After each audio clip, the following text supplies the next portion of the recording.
Alors, concernant l'équinoxialité et la solstitialité, d'une manière générale, la solstitialité correspond à une multiplication des différences. On ne cherche pas à résorber les différences, on cherche à les gérer. Et donc, il y a une diversité. L'équinoxialité, en revanche, c'est la capacité à réduire ces différences. Et comment on les réduit? Par la nouveauté. J'ai fait des choses là-dessus à ce sujet. On peut pas, il n'y a pas de révolution sans nouveauté. Proposer un nouveau modèle. Alors le problème, c'est que tout le monde n'est pas capable, et toutes les générations ne sont pas capables de proposer de nouveaux modèles. Un modèle qui planifie tout ça, qui aplanisse les différences. Et ça, c'est le rôle de l'équinoxialité.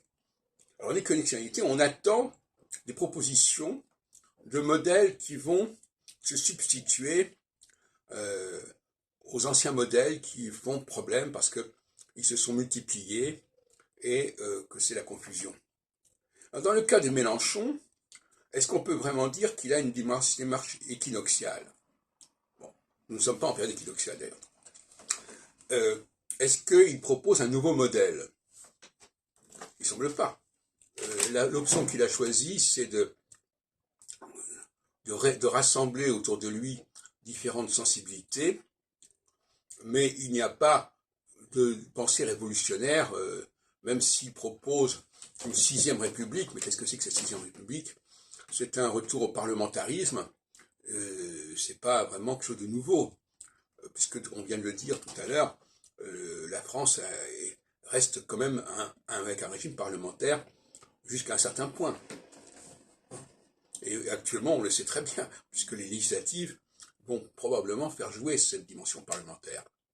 Après la fièvre présidentielle, on va se calmer. Et donc, je pense qu'on a besoin de réformateurs de haute volée en phase équinoxiale. Alors, dans certains pays, on a ces réformateurs qui sont très rares. Ce sont des génies, d'une certaine manière.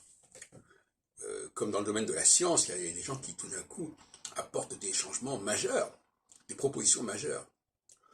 Et dans le domaine politique et dans le domaine religieux, alors, par exemple, imaginons une révolution religieuse. C'est-à-dire qu'on montre que, par exemple, il faut repenser l'image du judéo-christianisme.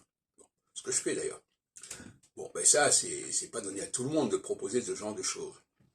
Donc, nous verrons, avec la phase équinoxiale qui se profile dans 2 ans, si il y a des réformateurs de haute volée qui sont capables de proposer de nouveaux schémas, de nouveaux plans, qui remettent en question les clivages et les divisions anciennes. Toute la question est là.